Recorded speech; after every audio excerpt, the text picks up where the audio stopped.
Hello everyone, welcome to our YouTube channel physics unveil. আমরা পদার্থের গঠন ও তার ধর্ম এই অধ্যায়টার একটা লেকচার অলরেডি নিয়েছি। তো সেখানে আমরা কি আলোচনা করেছিলাম যে পদার্থের স্টেট অনুযায়ী তাদের ডিভাইড করেছিলাম। সেখানে তিন ধরনের পদার্থ সম্পর্কে আমরা পড়েছি, একটা কঠিন, তরল এবং হচ্ছে কি গ্যাসীয়। তার মধ্যে আমরা কি বলেছিলাম যে লিকুইড এবং হচ্ছে কি গ্যাস, অর্থাৎ তরল এবং গ্যাসীয় পদার্থকে আমরা একত্রে কি বলেছিলাম, ফ্লুইড। কারণ কি ফ্লুইড আমরা কেন বলছি, যে ফ্লুইড অর্থাৎ যারা কি করে সহজে একটা জায়গা থেকে আরেকটা জায়গা কি করে ইজিলি মুভ করতে পারে, প্রবাহিত হতে পারে। তো সেই জন্য আমরা তাদের কি বলেছিলাম, ফ্লুইড বলেছিলাম। তো প্রথম লেকচারে আমরা সেই ফ্লুইডের মধ্যে তরলের চাপ সম্পর্কে আলোচনা করেছি, ঘাত সম্পর্কে আলোচনা করেছি। তো আমরা আজ এই লেকচারে আলোচনা করব বায়ুমণ্ডলীয় অর্থাৎ অ্যাটমসফিয়ারিক প্রেসার সম্পর্কে। তো তুমি সাপোজ তুমি ভাবো তুমি এখন যেখানে আসো, একবার ভেবে দেখো যে তোমার চারপাশে যে সমস্ত বায়ুগুলো আছে সেগুলো কিন্তু কি তোমার উপর কি করছে, ফোর্স কিন্তু অ্যাপ্লাই করছে। এবার সেই ফোর্সটা যদি একক ক্ষেত্রফলের উপর প্রযুক্ত হয় তাহলে তোমার উপর কি করছে, বায়ু কিন্তু অলরেডি প্রেসার অর্থাৎ চাপ কিন্তু প্রয়োগ করছে। তো সেই বায়ুমণ্ডলীয় চাপ সম্পর্কে আমরা এই লেকচারটা কিন্তু শুরু করব। তো এট ফার্স্ট যদি আমি বলি যে আমি এই জায়গাতে যদি এই যে স্পেসটা আছে, আমি এখানে যদি কোনো একটা পয়েন্ট যদি কল্পনা করি, সাপোজ আমি এই পয়েন্টটাকে কল্পনা করছি, হ্যাঁ। তো আমি এই পয়েন্টে যদি দেখি তাহলে এই পয়েন্টের মধ্যে বিভিন্ন দিক থেকে চারিদিক থেকে কিন্তু কি আসবে, বায়ুগুলো কি করছে, এর উপর কি করছে, ফোর্স প্রয়োগ করছে। তাহলে এই ফোর্স আমি এই বিন্দুর চারিদিকে যদি একটা ক্ষেত্রফল কল্পনা করে নিই, তাহলে এই ক্ষেত্রফলের উপর এই যে বায়ুমণ্ডল, এই যে বায়ু আছে তার নিজের ওজনের জন্য যে বলটা প্রয়োগ করবে সেটাকে আমরা কি বলি, প্রেসার বলি কিনা। তো প্রেসার আমরা সংজ্ঞা কি করেছিলাম, যখন আমরা লিকুইডের যখন প্রেসারটা করেছিলাম, তো কি বললাম যে কোনো লিকুইড কোনো তলের উপর তার নিজের ওজনের জন্য, তাই কি না, যে বলটা লম্বভাবে প্রয়োগ করে সেটাকে আমরা কি বললাম, প্রেসার, একক ক্ষেত্রফলের উপর, তাই না। তো ঠিক তেমনি যদি কোনো বায়ুমণ্ডল তার নিজের ওজনের জন্য কোনো একক ক্ষেত্রফলের উপর লম্বভাবে যে বল প্রয়োগ করে তাকে আমরা বলছি কি, অ্যাটমসফিয়ারিক প্রেসার বা বায়ুমণ্ডলীয় চাপ। তো আজকে আমাদের মেইন টপিক কি, বায়ুমণ্ডলীয় চাপ।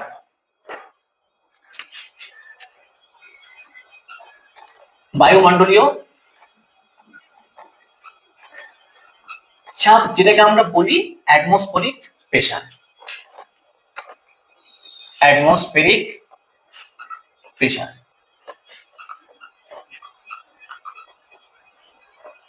হ্যাঁ, তো আমরা দেখে নিলাম অ্যাটমসফিয়ারিক প্রেসার, বায়ুমণ্ডলীয় চাপ, যে বায়ুমণ্ডল তার নিজের ওজনের জন্য কোন একটা একক ক্ষেত্রফলের উপর লম্বভাবে যে বল প্রয়োগ করে সেটা হলো কি, প্রেসার। হয়ে গেল। তো এখন আমাদের কাছে কোশ্চেন হলো এটাই যে আমরা এই যে বায়ুমণ্ডলীয় চাপ পড়েছি অলরেডি, যে আমরা 1 বলে থাকি, 1 অ্যাটমসফিয়ারিক প্রেসার বলে থাকি না, থাকি। তো এখন এই বায়ুমণ্ডলীয় চাপটাকে আমরা মেজার কিভাবে করব, কিভাবে এই বায়ুমণ্ডলীয় চাপ একটা যে কোনো এই স্পেসের মধ্যে যে কোনো একটা পয়েন্টে একক ক্ষেত্রের উপর বায়ু মণ্ডল তার নিজের ওজনের জন্য যে বল প্রয়োগ করছে সেটাকে আমরা কি বায়ুমণ্ডলীয় চাপ বা অ্যাটমসফিয়ারিক প্রেসার বলছি। তো এখন এই অ্যাটমসফিয়ারিক প্রেসারের মান কত, বায়ুমণ্ডলীয় চাপের মান কত, সেটা আমাদের কি করতে হবে, নির্ণয় করতে হবে, বের করতে হবে কিনা, তার মানটা জানতে হবে। তো তার জন্য একজন বিজ্ঞানী, যার নাম কি টরেসেন, একজন ভালো বিজ্ঞানী, তিনি কি করলেন, এই অ্যাটমসফিয়ারিক প্রেসার সম্পর্কে যখন তিনি আইডিয়া বা ধারণা পেলেন, তখন তিনি কি করলেন যে আমাকে তো এই অ্যাটমসফিয়ারিক প্রেসার অর্থাৎ এই যে বায়ুমণ্ডলীয় চাপ তার মানটা আমাকে নির্ণয় করতে হবে। তো তার জন্য কি করতে হবে, যন্ত্র ইনস্ট্রুমেন্ট আবিষ্কার করতে হবে। তো তিনি টরিসেলি কি করলেন, বিজ্ঞানী টরিসেলি কি করলেন, টরিসেলি কি করলেন, তিনি একটি যন্ত্র আবিষ্কার করলেন, যে যন্ত্রটির নাম হলো কি, ব্যারোমিটার। আর সেই ব্যারোমিটারটা কি, সরল ব্যারোমিটার, সিম্পল ব্যারোমিটার তিনি কিন্তু আবিষ্কার করলেন। তাহলে তোমাদের কাছে একটা কোশ্চেনের অ্যান্সার হয়ে গেল যে বায়ুমণ্ডলীয় চাপ পরিমাপের যন্ত্রের নাম কি, ব্যারোমিটার। তিনি সর্বপ্রথম কি আইডিয়া দিয়েছেন, টরিসেলি। ওকে। তাহলে এবার আমাদের কাছে কোশ্চেন হলো যে দাদা আমরা তো ব্যারোমিটার সম্পর্কে জানলাম যে হ্যাঁ, বায়ুমণ্ডলীয় চাপ কিন্তু আমরা ব্যারোমিটার যন্ত্রের সাহায্যে মেজার করি। তো এই ব্যারোমিটার যন্ত্রের সাহায্যে আমরা বায়ুমণ্ডলীয় চাপটাকে কিভাবে মেজার করি। তো এই টরিসেলি যখন এই সরল ব্যারোমিটার অর্থাৎ এই সিম্পল ব্যারোমিটারটাকে যখন তিনি আবিষ্কার করেন, তো তিনি এই সরল ব্যারোমিটারটা দেখতে কিরকম ছিল, কিভাবে এই ইনস্ট্রুমেন্টটাকে তিনি ইউজ করে অ্যাটমসফিয়ারিক প্রেসারটাকে মেজার করেছিলেন, ঠিক না। তো খুবই ইজিলি তিনি সর্বপ্রথম এই যে ব্যারোমিটারটাকে যখন তিনি এক্সপেরিমেন্ট করলেন বা ব্যারোমিটার যখন তৈরি করলেন, তার জন্য খুব বেশি কিন্তু জিনিসের প্রয়োজন পড়েনি। তিনি কি করলেন, তিনি সর্বপ্রথম একটা কাঁচের কি করলেন একটা পাত্র, একটা কন্টেনার কিন্তু কি করলেন নিয়েছিলেন।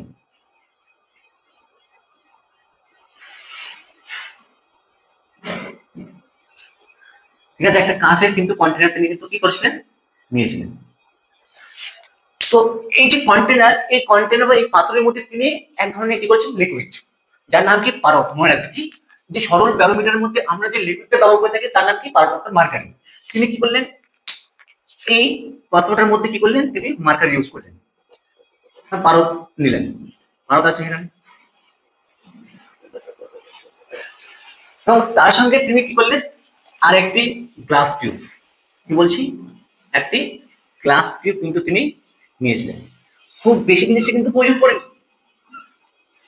একটা গ্লাস টিউব কিন্তু তিনি নিয়েছিলেন। ওকে, তো তিনি কি করলেন এই যে গ্লাস টিউবটা, এই গ্লাস টিউবটাকে কি করলেন এই যে মার্কারি ভর্তি যে কন্টেনার আছে পাত্রটা আছে এর মধ্যে কি করলেন প্রবেশ করালেন।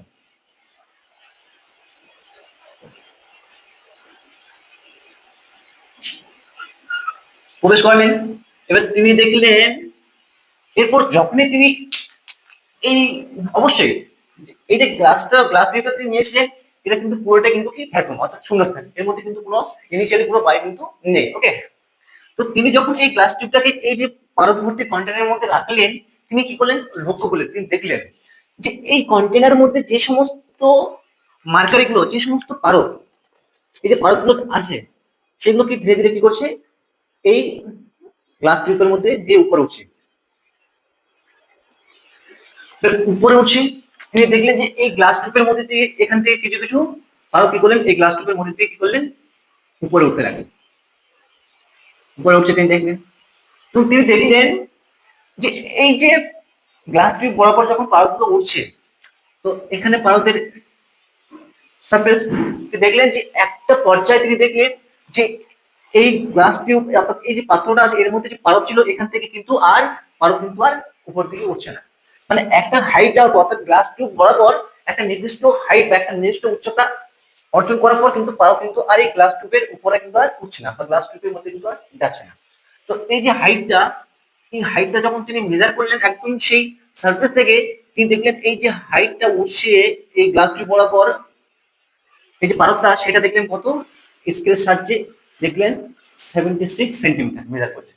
ওকে, তো এখন আমি বলি কি যে আমি যদি এই যে পারদের এই যে সারফেসটা এটাকে যদি আমি একটা হরিজন্টাল লাইন দিয়ে কল্পনা করি, বললাম ঠিক আছে, তো এখানে এই পয়েন্টে যে প্রেসারটা হবে এয়ার, তাই না, এই চারপাশে কি আছে এয়ার আছে, মানে এই পয়েন্টে কিন্তু কি করবে অ্যাটমসফিয়ারিক প্রেসার হবে, এই পয়েন্টে কিন্তু কি হবে অ্যাটমসফিয়ারিক প্রেসার।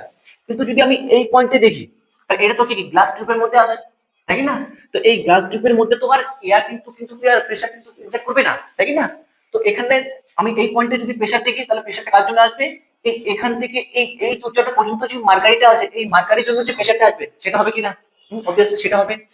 তো আমরা প্রথম লেকচারে পড়েছি যে একটা যদি তরল যদি কি হয় স্থির অবস্থা অর্থাৎ স্থিতিক ফ্লো, আমি বললাম প্রথমে বলেছি যে আমরা এই অধ্যায়ের মধ্যে যে সমস্ত লিকুইড নিয়ে আমরা আলোচনা করবো সেগুলো কিন্তু কি থাকবে স্ট্যাটিক স্থির অবস্থায়।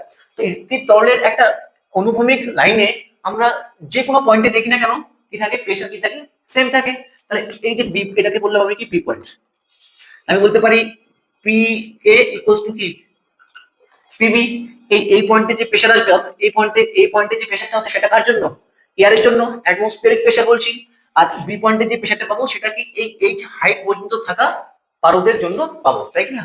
তো এখন বলতে পারি পি অ্যাটমসফিয়ারিক প্রেসার কত পি এ সমান সমান কি দেখলাম যে কোনো প্রবাহী যে কোনো বিন্দুতে আমরা চাপের যে ফর্মুলাটা পড়েছিলাম সেটা কি ছিল রো জি ইনটু কত এইচ, তাই কি না। তো এখানে আমরা যে লিকুইডটা ব্যবহার করছি সেটা কি আমাদের পারদ। তো পারদের আমাদের কি লাগবে সেটা ডেনসিটি ঘনত্ব, তাহলে কি হবে ঘনত্ব দেখতে হবে। তো ডেনসিটি রো পারদের কত 13.6 গ্রাম পার সিসি। এটা হলো কি মার্কারি হচ্ছে কি সিজিএস পদ্ধতিতে তার কিন্তু কি ডেনসিটি বা ঘনত্ব, আর জি এর মান আমরা জানি অবশ্যই, তাই কি না। তো যদি আমি এখন ভ্যালুগুলো যদি বসিয়ে দিই তাহলে এটা কত 13.6 ইন্টু কত 981 ইন্টু হাইট হলো আমার কত 76 centimetre.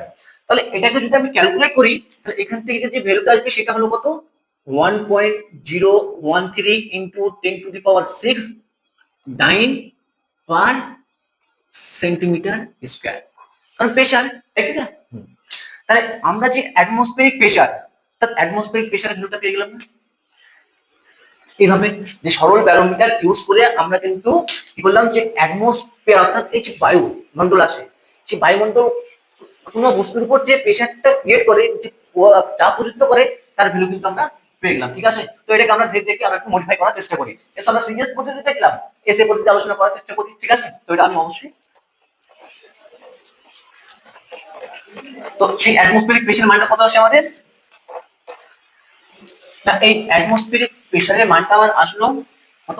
1.013 into 10 to the power 6 dyne per centimetre square. আমরা কি জানি যে 1 newton per metre square equals to 10 dyne per কি সেন্টিমিটার স্কয়ার। তাহলে এখান থেকে আমি এই জিনিসটা বলতে পারি কিনা 1.013 into 10 to the power 6 10 to the power 5 into 10 dyne per centimetre square.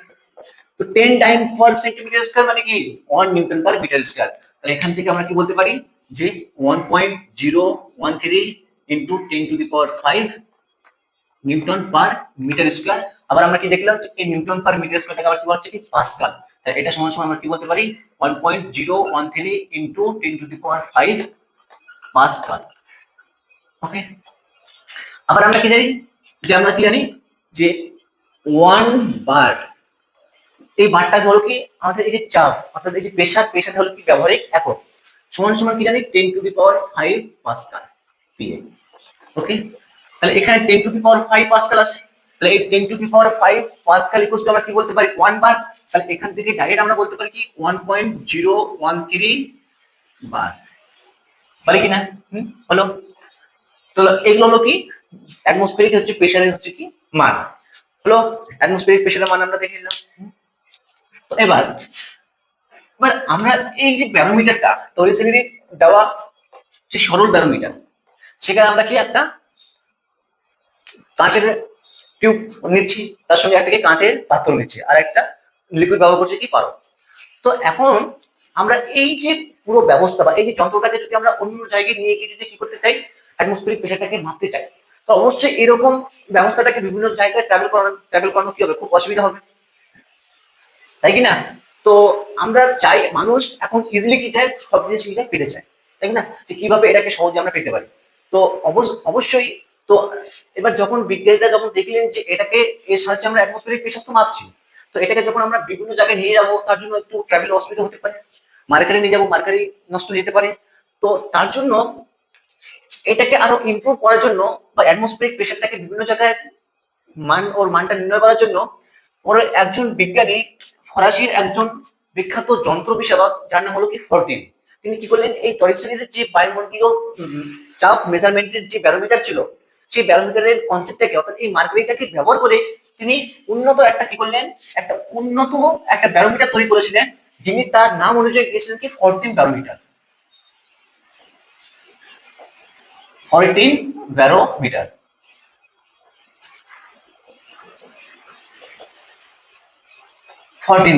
তাহলে বিজ্ঞানের নামটা কি ছিল 14, তার নাম অনুযায়ী তিনি সেই ব্যারোমিটার নাম দিলেন কি 14 ব্যারোমিটার। ওকে, তো এই 14 ব্যারোমিটার দেখতে কিরকম ছিল, তো সেটা একটু আমরা দেখে নিই, তাই না? তো চলো তোমাদের দেখানোর জন্য আমি অলরেডি নিয়ে এসেছি, তোমাদের দেখাবো বলে।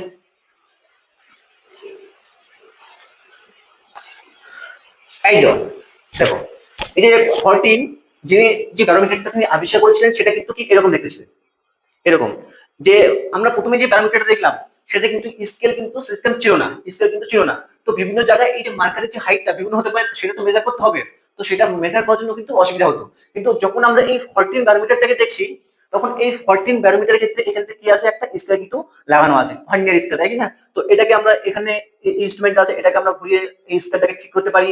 তারপর এখানে কি দেওয়া আছে যে ব্রাশ টিউব এই জায়গাটা, তারপর এই যে ব্যারোমিটারের টিউব, যে আমরা যে এখানে গ্লাস টিউবটা আলোচনা করেছিলাম সেই ব্যারোমিটার টিউব এখানে, আবার এই যে ব্যারোমিটার টিউব আছে এখানে কি আছে, এই মার্কারি কি পরিপূর্ণ আছে, আর এটা হলো কি মার্কারি রিজার্ভিয়ার, মানে এখানে মার্কারি কি থাকে, রিজার্ভ হচ্ছে কি থাকে। তো এইভাবে হচ্ছে কি তিনি 14 ব্যারোমিটারটাকে হচ্ছে কি করেছিলেন, এরকম দেখতে ছিল। তাছাড়া কি আমরা যখন স্কুলে পড়তাম, আমাদের স্কুলে অবশ্যই যে দেখতাম দেয়ালের মধ্যে কি যে কার্ডবোর্ডের মধ্যে কিন্তু অবশ্যই থাকতো। আমাদের যে ল্যাবরেটরি ছিল আমাদের স্কুলের সময় ছিল, তোমরা এখন কোন স্কুলে পড়ছো সেখানে আসবে কিনা জানি না, তো অবশ্যই দেখবে যে স্কুলে যে ল্যাবরেটরি থাকে সেখানে কিন্তু বক্সের মধ্যে কিন্তু এই 14 ব্যারোমিটারটা কিন্তু লাগানো থাকে। তো এই 14 ব্যারোমিটার আবিষ্কারের ফলে কি হয়েছিল যে অবশ্যই যে স্কেল সিস্টেম ছিল, পারদের হাইটে কতটা চেঞ্জ, কতটা পরিবর্তন হচ্ছে সেটা আমরা ইজিলি বুঝতে পারতাম। এবং সেই আমরা যে মার্কারিটা নিয়ে যেতাম, মার্কারি হচ্ছে কি খুব একটা নষ্ট হতো না, কারণ মার্কারি রিজার্ভার ওখানে ছিল, রিজার্ভ করা যেত সেই যন্ত্রটার মধ্যে। তো এরকম হচ্ছে কি উন্নত সংস্করণ কিন্তু 14 করেছিলাম, কিন্তু পুরোটাই ছিল কার, যে টরিসেনের দেওয়া কনসেপ্টের উপর ভিত্তি করে। তো এটা হচ্ছে বায়ুমণ্ডলের চাপ সম্পর্কে গেল। হুম। তো এবার আমরা যদি এই লিকুইডটা, এবার যে আমরা পারদ ব্যবহার করছি, এই পারদটা কিন্তু খুব এক্সপেন্সিভ, খুব দামি, তাই না? তো ওটা বাদ দিয়ে ওই লিকুইড হচ্ছে কি বাদ দিয়েও যদি ব্যারোমিটার জানতে চান তাহলে সেটা হলো কি নিস্তরল হচ্ছে কি ব্যারোমিটার, অর্থাৎ তার মধ্যে কিন্তু কোন রকম পারদ কিন্তু ব্যবহার করা হয় না। বোঝা গেল? তাহলে এগুলো হচ্ছে কি বায়ুমণ্ডলীয় চাপ, বায়ুমণ্ডলের চাপ কি, বায়ুমণ্ডলের চাপের হচ্ছে কি যন্ত্র। প্রথমে সরল ব্যারোমিটার করলাম, তারপর আমরা 14 ব্যারোমিটার, তারপর আমরা করলাম কি নিস্তরল হচ্ছে কি ব্যারোমিটার। তো এবার এই যে ব্যারোমিটারটা তারা আবিষ্কার করলেন, তাহলে এই ব্যারোমিটারের সাহায্যে কি শুধুমাত্র আমরা বায়ুমণ্ডলের চাপটাকে পরিমাপ করব? হ্যাঁ, তাহলে এই ব্যারোমিটারটাকে আমরা অন্য কোনো কাজে লাগিয়ে লাগাতে পারি না? অবশ্যই। আমরা এই ব্যারোমিটারের সাহায্যে শুধুমাত্র বায়ুমণ্ডলের চাপ নির্ণয় করি না, আমরা এই ব্যারোমিটারটাকে কাজে লাগিয়ে আবহাওয়ার যে পূর্বাভাস, যে কখন বৃষ্টি হবে, কখন ঝড় হচ্ছে, কখন তুফান চলে আসছে, তাই না? তো এই যে আবহাওয়ার যে পূর্বাভাস, এই আবহাওয়ার পূর্বাভাসটা কিন্তু কি আমরা এই ব্যারোমিটার ইনস্ট্রুমেন্টটাকে ব্যবহার করে কিন্তু বলতে পারি। তো এখন তোমরা বলছো দাদা যে এই আবহাওয়ার পূর্বাভাস, ফোরকাস্ট অফ হচ্ছে কি ওয়েদার, তো এই আবহাওয়ার পূর্বাভাসটা আমরা কিভাবে এই ব্যারোমিটারকে দেখে বলতে পারবো, তাই না? তো চিন্তা করো। অবশ্যই আমি তোমাদের বলছি, আমি তোমাদের যেহেতু করাচ্ছি সব বেসিক থেকে করানোর চেষ্টা করছি, সমস্ত কনসেপ্ট আমি কিন্তু তোমাদেরকে বলবো, যাতে আমার ভিডিও লং হোক কোনো ব্যাপার নেই, ঠিক আছে? কিন্তু মেইন থাকবে তোমাদের এই কনসেপ্ট শেখানো। আমি বলতে পারতাম যে ব্যারোমিটারের সাহায্যে আমরা আবহাওয়া পূর্বাভাস করি, তোমরা বই গিয়ে দেখে নেবে, কিন্তু না, আমি তোমাদের বলছি, আমি তোমাদের এমনকি কনসেপ্ট বলে দিচ্ছি যে কিভাবে আমরা আবহাওয়ার পূর্বাভাসটা নির্ণয় করি, কখন বৃষ্টি হবে, কখন ঝড় হবে, কখন প্রবল হারে হাওয়া বইবে, সব বলে দেবো। চলো। তো তার জন্য কি হবে, আবার আমাকে কি করতে হবে, টরিসেলির দেওয়া যে সিম্পল ব্যারোমিটার, সরল যে ব্যারোমিটারটা তিনি আবিষ্কার করেছিলেন সেটাকে আমাকে একবার দেখতে হবে। তো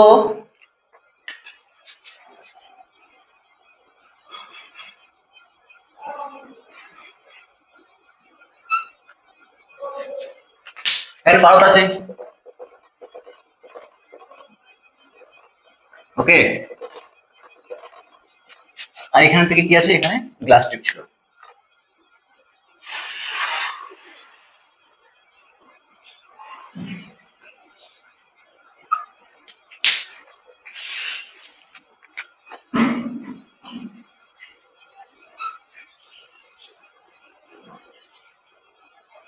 গ্লাস টিউব, ওকে। তো কি হবে, এই বাল্বগুলো কি হবে, ধীরে ধীরে এই গ্লাস টিউবের উপরে উঠবে। এভাবে কি হয়, বাল্বগুলো ধীরে ধীরে গ্লাস টিউবের উপরে উঠলো। তো আমরা দেখেছিলাম কি 76 সেন্টিমিটার হচ্ছে কি হাইট পর্যন্ত হচ্ছে কি ওঠে, তাই কি না? কত? 76 সেন্টিমিটার। তো এখন আমরা দেখবো যে এই ব্যারোমিটারের সাহায্যে আমরা আবহাওয়ার পূর্বাভাস কিভাবে পাচ্ছি। তো কি হেডলাইন কি, ব্যারোমিটারের সাহায্যে আবহাওয়ার পূর্বাভাস নির্ণয়। ব্যারোমিটারের সাহায্যে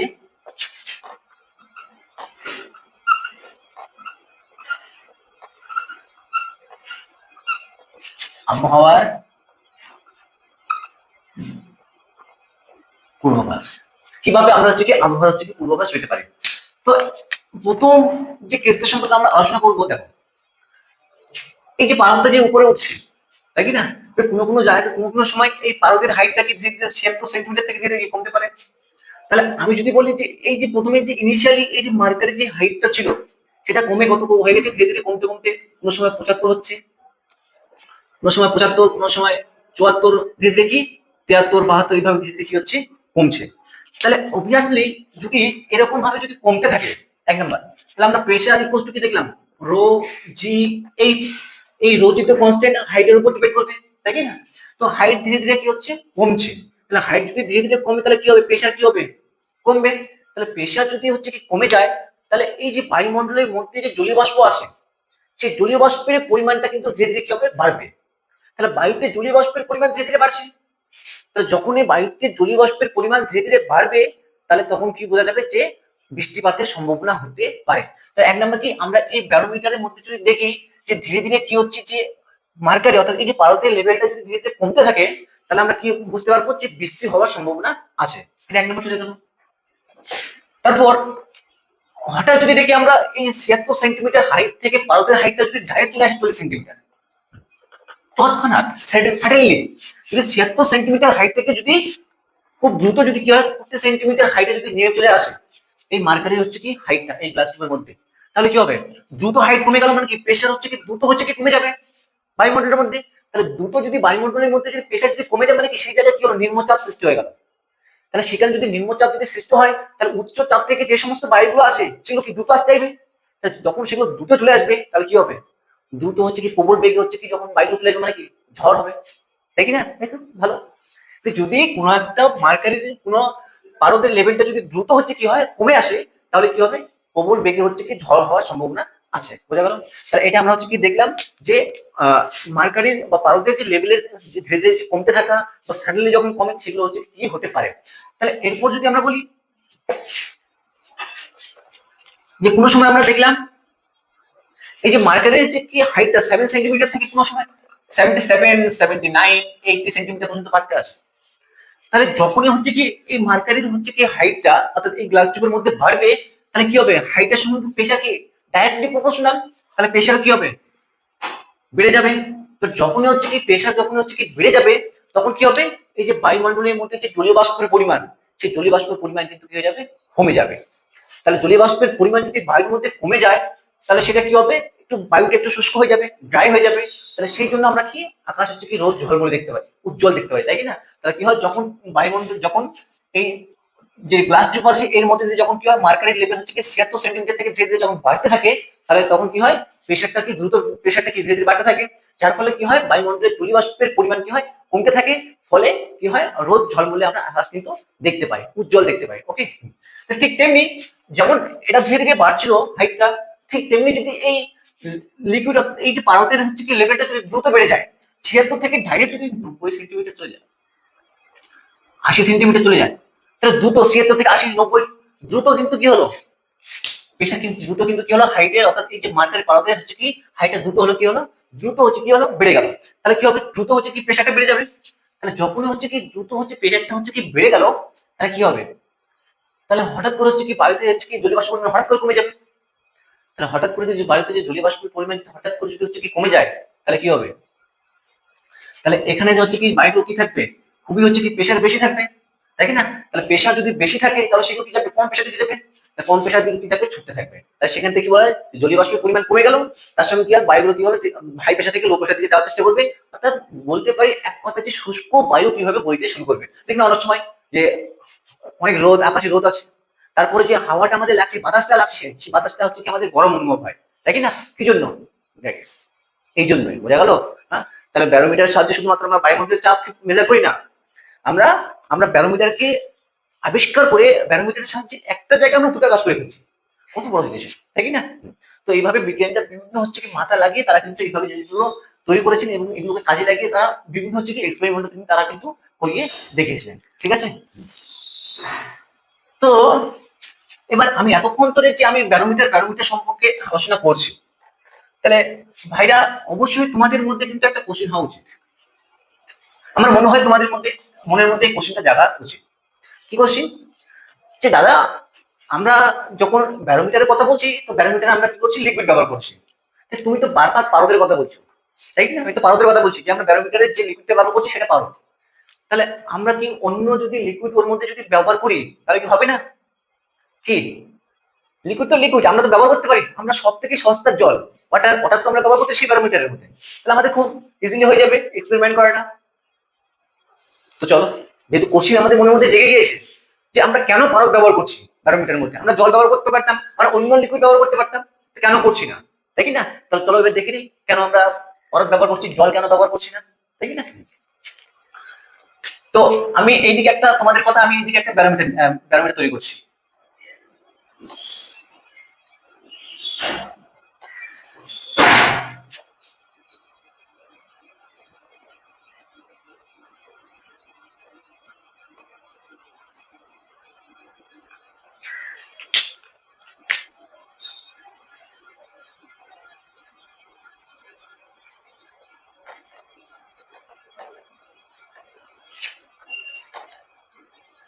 এদিকে একটা আমি ব্যারোমিটার তৈরি করছি, ওকে, আর আমি এদিকে একটা ব্যারোমিটার তৈরি করছি।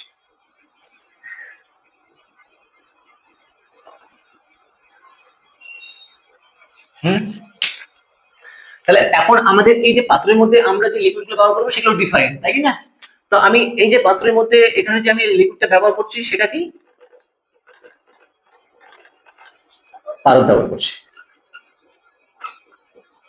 ওকে। আর এখানে আমি কি ব্যবহার করছি, জল ব্যবহার করছি।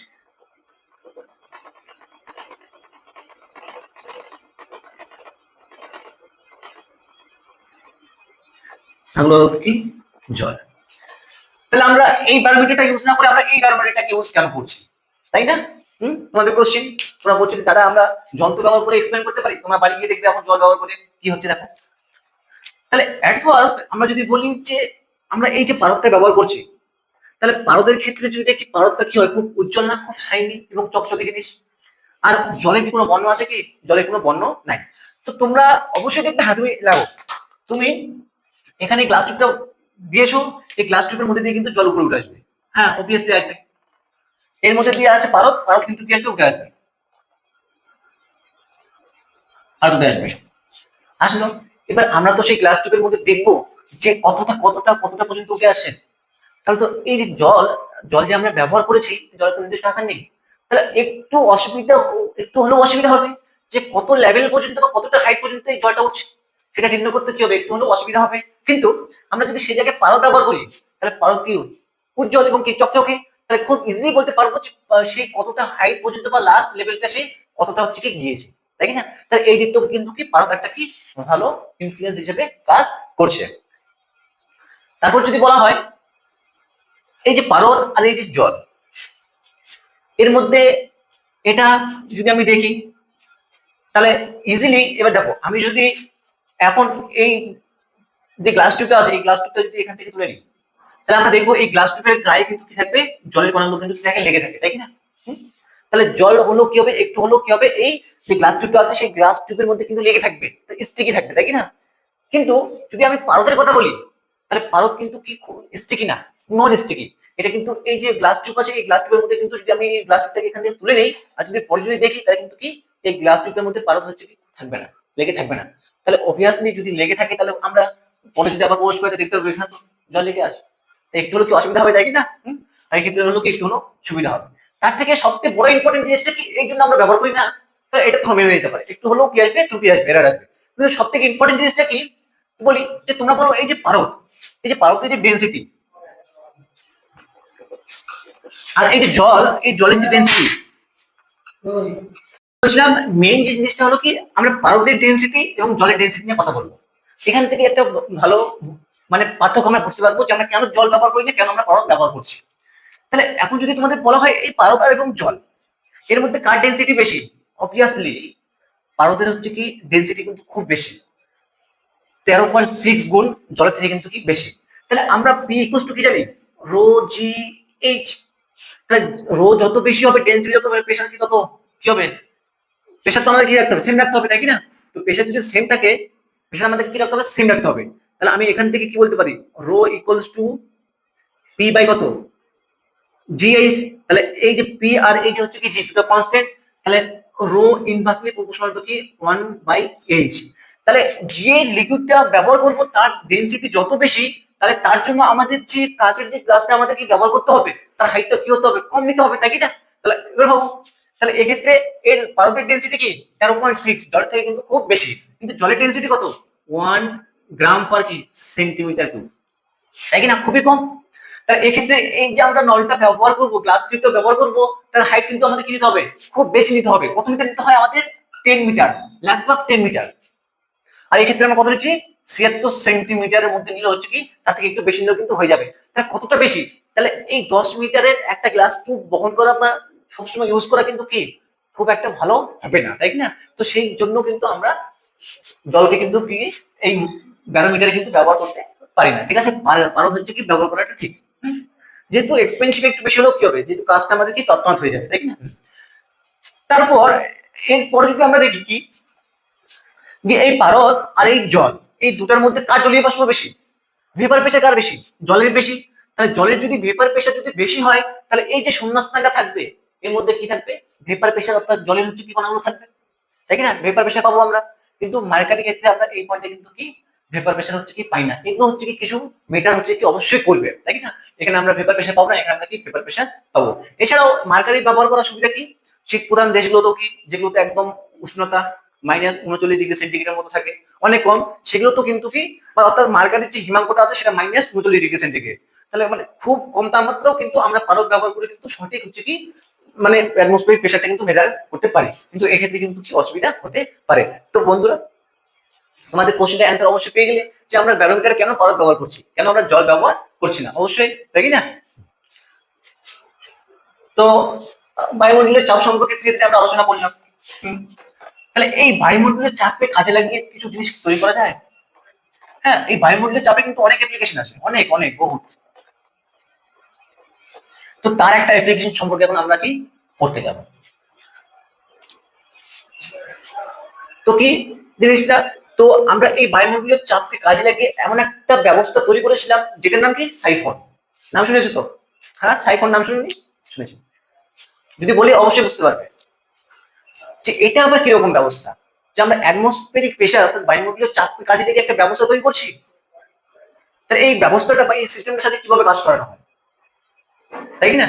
তো চলো আমরা একটু দেখে নেওয়ার চেষ্টা করি এই সাইফনটা আবার কি, যে বায়ুমণ্ডলীয় চাপ বায়ুমণ্ডলীয় প্রেসারের উপর কাজ করছে। তো হেডলাইন দাও, সাইফন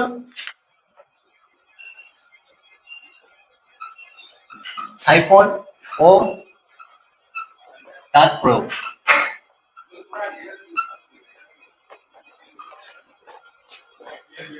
তো প্রথমে এই সাইফনটাকে বোঝার চেষ্টা করি যে ব্যবস্থাটা কিভাবে তৈরি হয়েছে। তো তার জন্য আমাদের কি করতে হবে, তার জন্য আমাদেরকে দুইটা কন্টেইনার কিন্তু ব্যবহার করতে হবে। তো কোনো ব্যাপার নেই, আমি দুটো কন্টেইনার ব্যবহার করে নিলাম। এটা একটা কন্টেইনার, আমি এর নাম এ, এর থেকে হচ্ছে কি কিছুটা হচ্ছে কি নিচে,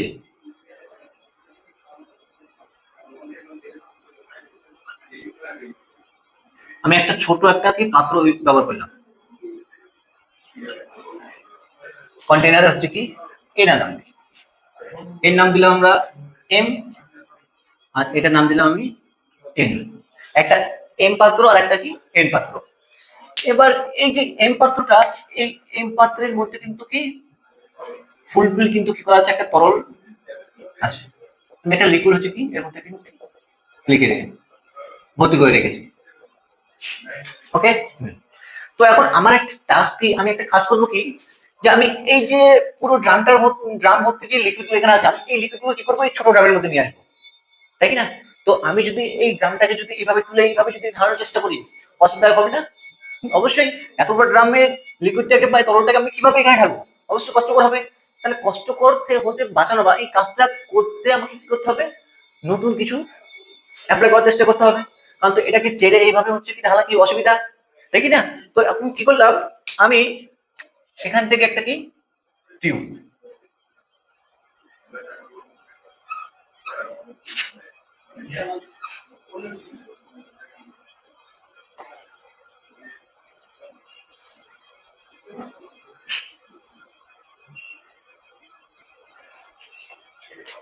তাহলে আমি কি করলাম, এই বড় টিউব থেকে এটা কিন্তু এই জায়গায় আছে দেখো, তাই একটা কি করলাম টিউবের সঙ্গে হচ্ছে কি এই বড় পাত্রের সঙ্গে আমি ছোট পাত্র কি করলাম যুক্ত করে দিলাম। তারপর কি দেখা গেল না, এই যে পাত্রটা আছে এই পাত্রের হচ্ছে কি এখন পাত্র থেকে এই যে নলটা আছে বা এই যে টিউবটা আছে, এই টিউবের মধ্যে দিয়ে কিন্তু কি হচ্ছে যে লিকুইডগুলো উঠে উঠে লিকুইডগুলো কিন্তু কি ধীরে ধীরে এই ছোট হচ্ছে কি পাত্রের মধ্যে চলে আসে। ওকে, তাহলে বলতে পারি যে এখান থেকে ধীরে ধীরে লিকুইড লেভেলটা কি হচ্ছে কমছে, আর এখানে গিয়ে কি লিকুইড লেভেলটা ধীরে ধীরে কি হচ্ছে বাড়ছে। তো একটা সময় কি দেখলাম যে কমতে কমতে লিকুইড লেভেল কমে গেল। তো এই যে ব্যবস্থা বা এই যে আমরা এখানে ইউ শেপের যে আমরা এই নলটা বা টিউবটা ব্যবহার করছি, এটাকে বলা হচ্ছে কি সাইফন। তাহলে সাইফনটা কি, সাইফন কি ইজিলি যে সাইফন হলো এমন একটা ব্যবস্থা বা অ্যাকচুয়ালি আমরা এই টিউবটাকে বলতে পারি যে আমরা একটা টিউব বা এমন একটা হচ্ছে ব্যবস্থা যার সাহায্যে কি করতে পারি আমরা বড় একটা পাত্র থেকে বা উঁচু কোনো স্থানে রাখা একটা পাত্র, বড় পাত্র, সেই বড় পাত্র থেকে কোনো নিচু স্থানে রাখা কোনো একটা ছোট পাত্রের মধ্যে আমরা কি করতে পারি, কোনো একটা তরল কি করতে পারি, স্থানান্তর করতে পারি, তাই কি না? খুব ইজি হয়ে যাচ্ছে কিনা ওখানে, বেশি কষ্ট করতে, জাস্ট এই পাইপটা কি করছে আমাকে এখানে লাগিয়ে দিতে হচ্ছে। তাহলে দেখছি এই যে বড় পাত্রের মধ্যে থাকা হচ্ছে লিকুইড গুলো, এগুলো কি হচ্ছে ছোট পাত্রের মধ্যে আসছে, তাই কি না? তাহলে এই ব্যবস্থাটাকে বলা হচ্ছে কি সাইফন। তো এখন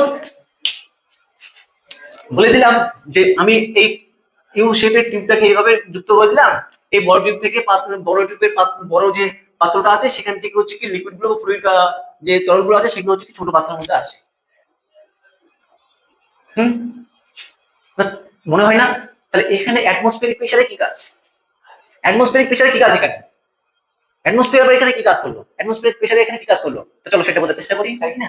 সব জিনিস যেহেতু বোঝার চেষ্টা করছো, অবশ্যই যখন তোমরা এই ছোটখাটো জিনিসগুলো যখন বোঝার আগ্রহশীল হবে তখন তোমাদেরকে ফিজিক্যাল সায়েন্স, ফিজিক্স পড়তে ভালো লাগবে। তো এই জন্য তো ফিজিক্স আমাদের কাছে কঠিন হয়, জাস্ট আমরা দেখি না হ্যাঁ সাইফন এরকম জিনিস যে একটা বড় একটা উঁচু জায়গায় কোনো একটা বড় পাত্র ছিল, সেই বড় পাত্র থেকে নিচু কোনো জায়গায় রাখা ছোট পাত্রের মধ্যে যদি আমি কোনো লিকুইডকে বা কোনো তরলকে যদি আমি ট্রান্সফার করতে যাই, তাহলে আমরা এরকম একটা টিউবকে কি করি, সেভাবে যুক্ত করে দিই, তাহলে হয়ে গেল, চলে আসবে। কিন্তু এখানে যে অ্যাটমসফিয়ারিক প্রেসারের যে ভূমিকা আছে সেটা আমরা কিন্তু জানার চেষ্টা করি না। তো চলো আমি তোমাদেরকে সেটা বলছি। তো আমি কি করছি, আমি এখানে একটা পয়েন্ট কল্পনা করে নিচ্ছি, এই পয়েন্টের নাম হলো এ আর এই পয়েন্টটা হলো কি বি। ওকে, তাহলে এখানে এই যে সারফেসটা আছে, যে এই পয়েন্ট, এখানে কি আছে অ্যাটমসফিয়ারিক প্রেসার, তাই কি না? এখানে যে প্রেসারটা থাকবে সেটা কি অ্যাটমসফিয়ারিক প্রেসার। কিন্তু আমি যদি এই টিউবের এখান থেকে যদি এই এখান থেকে ধরলাম এটা হাইট কত h1, তাহলে আমি এখান থেকে বা এই সারফেস থেকে h1 উচ্চতা গিয়ে এই পয়েন্টে যদি এই ফ্লুইডের মধ্যে যদি এই লিকুইডটা যে আসে, এই যদি প্রেসার আমি দেখি এখানে এই পয়েন্টে যদি প্রেসার দেখি, তাহলে সেই প্রেসারটা কি হবে, কম হবে না বেশি হবে, বলো তোমাদের আইডিয়া। এখানে অ্যাটমসফিয়ারিক প্রেসার, কিন্তু অ্যাটমসফিয়ারিক প্রেসারের মান তো কি দেখলাম 1 atm যেটা বলি, নাকি না, বা 10⁵ পাস্কাল। তো এখানে অ্যাটমসফিয়ারিক প্রেসার, কিন্তু এখানে তো অ্যাটমসফিয়ারিক প্রেসার নেই, তাই কি না? এখানে কার জন্য প্রেসার পাবো আমরা, এখানে প্রেসারটা পাবো এই যে উচ্চতায় উঠলো, h1 উচ্চতার মধ্যে যে লিকুইডটা উঠলো তার জন্য আমরা কি পাবো, প্রেসার পাবো। তাহলে অবভিয়াসলি এই পয়েন্টে যে আমাদের প্রেসারটা আসবে সেটা কিন্তু অ্যাটমসফিয়ারিক প্রেসার থেকে কি আসবে, কম আসবে, তাই কি না? কম আসবে, তো সেটা কতটা কম আসবে, তাহলে এই পয়েন্টে যদি আমি প্রেসার দেখি তাহলে সেটা কত হবে, মনে করো এই যে লিকুইডটা আমি এখানে নিয়েছি তার ডেনসিটি হলো রো, আর acceleration due to gravity g তো আছেই, আর কতটা হাইট উঠেছি h1 হাইট, তাহলে আমি এই পি এ পয়েন্টে যদি প্রেসার যদি করি তাহলে কি হবে, যে অ্যাটমসফিয়ারিক প্রেসার ছিল তার থেকে কি হবে, কম হবে। তাহলে অ্যাটমসফিয়ারিক প্রেসার কত, পি মাইনাস কত হবে, রো জি h1, তাই কি না? এটা হলো কি এই পয়েন্টটা হলো কি প্রেসার। ওকে, বোঝা গেল? তাহলে এখন যদি আমি এই বি পয়েন্টে যদি দেখি এখানে প্রেসার কত হবে, পিবি। তো ধরলাম এই যে ছোট যে পাত্র, এই যে সারফেস থেকে এর উচ্চতা হলো কত, h2, তাহলে অবভিয়াসলি এখানেও কি হবে, অ্যাটমসফিয়ারিক প্রেসার থাকবে, কিন্তু এর তুলনায় এখানে যদি প্রেসার আমরা দেখি সেটা কি আসবে, অবভিয়াসলি কি আসবে, কম আসবে, তাই কি না? তো সেটা কত আসবে, যদি ধরি পিবি ইকুয়াল টু কত চলে আসবে, অ্যাটমসফিয়ারিক প্রেসার কত, পি মাইনাস কত চলে আসবে এই যুক্তটার জন্য, যে এখানে যে প্রেসারটা আছে সেটা কত হবে, রো জি h2। তাহলে এই বি পয়েন্টে প্রেসার আমরা পেয়ে গেলাম, এই পয়েন্টে প্রেসার আমরা পেয়ে গেলাম, তাই কি না? তাহলে এবার তোমরা নিচের আইডিয়া করো তো, যে এখানকার এই যে h1 আর h2 এর মধ্যে কে বড়, অবভিয়াসলি h2 গ্রেটার দেন কত, h1, তাই কি না? তাহলে h2 যদি h1 থেকে যদি বড় হয় তাহলে আমি অ্যাটমসফিয়ারিক প্রেসারের মান তো কি ফিক্স আছে, তাহলে এর মানটা যদি কি হয়, বেশি হয়, তাহলে ওভারঅল এর যে ভ্যালুটা আসবে সেটা কি হবে, বেশি হয়ে যাবে। তাহলে এই অ্যাটমসফিয়ারিক প্রেসার থেকে বেশি ভ্যালুটা কি হবে, মাইনাস হয়ে যাবে, তাই কি না? হবে কিনা বলো? তাহলে যদি দেখি তাহলে ওভারঅল এই যে বি পয়েন্টে যে প্রেসারটা আসবে সেটা কি আসবে, কম চলে আসবে, তাই কিনা, ডিক্রিজ হবে, তাই কিনা বলো? কনসেপ্ট বোঝা যাচ্ছে কিনা? আমি হাইট এই যে h2 হাইটটা এটা কিন্তু খুব বেশি, তাহলে এই অ্যাটমসফিয়ারিক প্রেসার পি থেকে যদি আমি এই হাইটের জন্য কি হবে, নিশ্চয়ই এর ভ্যালুটা বেশি আসবে, তাহলে এখান থেকে যদি আমি বিয়োগ করি তাহলে ওভারঅল যদি দেখি এই বি পয়েন্টের প্রেসারটা কিন্তু কি আসবে, কমে যাবে, বি পয়েন্টের প্রেসার কমে যাবে। কিন্তু এই পয়েন্টে যদি দেখি h2 এর থেকে h1 কি খুব কম, তাহলে খুব যদি কম হয় তাহলে এই যে ভ্যালুটা আসবে কি আসবে, এর থেকে তুলনামূলক কি আসবে, কম আসবে। তাহলে অ্যাটমসফিয়ারিক প্রেসার থেকে কম ভ্যালু আসলে কি হবে, এই যে এই পয়েন্টে যে প্রেসার সেটা কিন্তু কি হবে, বেশি হবে, অর্থাৎ ইনক্রিজ হবে। তাহলে এখান থেকে আমরা P A point, P A অর্থাৎ এই পয়েন্টে প্রেসার আর বি পয়েন্টে হচ্ছে প্রেসার কিন্তু পেয়ে গেলাম, তাই কি না? তাই এখান থেকে কি বলতে পারি, যে পি এই পয়েন্টে যে প্রেসার গ্রেটার দেন বি পয়েন্টে যে প্রেসার, তাহলে এই পয়েন্টে প্রেসার বেশি, বি পয়েন্টে প্রেসার কি কম। তাহলে এটা হলো উচ্চ চাপ আর এটা হলো কি নিম্ন চাপ, তাই কি না? হয়ে গেল। তাহলে আমরা কি জানি, যে কোনো ফ্লুইড বা যে কোনো গ্যাস ধরি আমরা কি উচ্চ চাপ থেকে নিম্ন চাপে দিক করে যেতে হচ্ছে কি ভালোবাসে, তাই কি না? অবশ্যই। তাহলে এখানে যদি উচ্চ চাপ থাকে, এখানে যদি নিম্ন চাপ থাকে, তাহলে লিকুইডটা খুব তরলটাকে খুব ইজিলি এ পয়েন্ট থেকে বি পয়েন্টে যায়। তাহলে এই ক্রিয়াটা হলো কি, এই যে অ্যাটমসফিয়ারিক প্রেসার, এটা হচ্ছে ওখানে ঘটে, তাই না? আমরা শুধু পড়ে থাকি যে সাইফন এরকম ব্যবস্থা, কিন্তু তার মধ্যে কি হয় সেটা এরকম। বোঝা গেল কি? তাহলে আশা করি কনসেপ্ট তোমাদের ক্লিয়ার হয়েছে। ঠিক আছে, তো আমরা দেখলাম সাইফন। তো এখন বলুন যে সাইফন আমরা শিখে নিলাম। তাহলে সাইফন কার উপর? অ্যাটমসফিয়ারিক প্রেসারের উপর কাজ করছে। তাহলে যদি অ্যাটমসফিয়ার না থাকে তাহলে কিন্তু এই সাইফনের ক্রিয়াটা হবে না। যদি অ্যাটমসফিয়ার বা কোনো যদি বায়ু যদি না থাকে, তাহলে আমরা যদি এই পুরো সিস্টেমটা দেখি তাহলে কোনো রকম কিছু হচ্ছে না, কিছু হবে না, তাই কি না? তাহলে অবশ্যই একটা কন্ডিশন তোমাদের মনে রাখতে হবে যে আমরা যখন সাইফনটাকে যখন ব্যবহার করবে তার জন্য কি হবে, আমাদের অ্যাটমসফিয়ারিক এনভায়রনমেন্ট লাগবে। আমরা যদি কোনো শূন্যস্থানে নিয়ে চলে যাই তাহলে কিন্তু কিন্তু এই সাইফনের ক্রিয়াটা কিন্তু হবে না, অর্থাৎ এই বড় পাত্র থেকে কিন্তু আর লিকুইড কিন্তু এই ছোট পাত্রে কিন্তু আসবে না। ওকে, বোঝা গেল? তাহলে এবার সাইফন থেকে তার প্রয়োগ, হ্যাঁ আসে বাস্তব প্রয়োগ। এখনো তোমাদের মধ্যে যারা তোমরা এখন ভিডিওটা দেখছো, এখনো তোমাদের মধ্যে কেউ কেউ আছে তোমরা এখন রেশনের দোকানে যাও, রেশন নিতে যাও না? হ্যাঁ, আমিও ছোটবেলা অবশ্যই অনেকবার গিয়েছি, তখন পড়তাম না, তখন সেরকম বুঝতে পারি না, তাই না? কিন্তু যখন এই জিনিসটা পড়লাম সাইফোন, তখন মাথা চলে আসবে যে হ্যাঁ এই জিনিসটা তো আমি দেখেছি। তো কি হয়, আমরা যখন রেশনে যাই, রেশন নিতে যাই, তখন আমাদের কেরোসিন তেল দেয় না? তো কেরোসিন তেল যখন দেয়, তো কেরোসিন তেল কি থাকে, প্রথমে ইনিশিয়ালি তুই একটা বড় ড্রামের মধ্যে নিয়ে আসে, সেই বড় ড্রাম থেকে কোনো একটা ছোট পাত্রের মধ্যে নিয়ে এসে তারপর আমাদের দেয়। তাহলে সেই বড় ড্রামটা থেকে সেই ছোট পাত্রের মধ্যে সেই কেরোসিনটা ঢালে কিভাবে ভাই? এই যে প্রসেসটা, এই যে সাইফন ব্যবস্থা, এই সাইফন ব্যবস্থাটাকে তারা কাজে লাগায়, অ্যাটমসফিয়ারিক প্রেসারটাকে কাজে লাগায়। কি করে, যে এই বড় পাত্রের মধ্যে কোনো একটা পাইপ লাগিয়ে দিল, পাইপটা লাগিয়ে দিলে হচ্ছে কি করলো, পাইপটা এই ছোট পাত্রের মধ্যে নিয়ে আসলো, আর কি করে সেখানে মুখ দিয়ে কি করে টেনে নেয়, তাই কি না? টেনে কি করে সেই জায়গাটা হলো অ্যাটমসফিয়ারিক প্রেসারটাকে কমিয়ে দেয়, যার ফলে হাই অ্যাটমসফিয়ারিক প্রেসার থেকে লো অ্যাটমসফিয়ারিক প্রেসার দিয়ে কি হয়, লিকুইডটা বা এই যে কেরোসিন তেলটা আছে সেটা কি করে ফ্লুইড করে। তাহলে সেখানে আমরা কিন্তু অবশ্যই সেটা দেখেছি, এখন দেখবে অবশ্যই, যদি যাও, যদি রেশনে যাও নিতে যাও, অবশ্যই সেখানে কিন্তু দেখবে। ঠিক আছে, তো আমরা করলাম কিছু জিনিস, যে অ্যাটমসফিয়ার প্রেসার সম্পর্কে বললাম, তার প্রয়োগ করলাম। তো আর বেশি কিছু না, আমি আর দুইটা টপিক সম্পর্কে আলোচনা করে আমরা এই ভিডিওটা শেষ করব।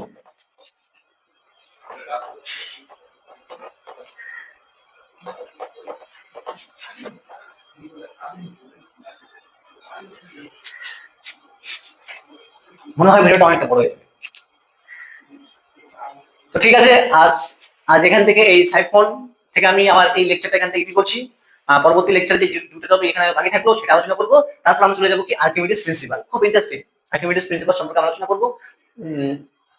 তো ঠিক আছে, এখান থেকে আমার লেকচারটা আমি করছি। তখন থেকে তোমরা ভালো থাকো, লেকচারগুলো দেখো, যদি ভালো লেগে থাকে অবশ্যই লাইক করবে, কমেন্ট করবে, শেয়ার করবে, এবং যদি কোনো ডাউট থাকে অবশ্যই কিন্তু কমেন্ট সেকশনে বলে জানাবে যে কোন জায়গাটা তোমাদের বুঝতে অসুবিধা হলো, তো সেগুলোকে আমি ইমপ্রুভমেন্ট করার চেষ্টা করবো।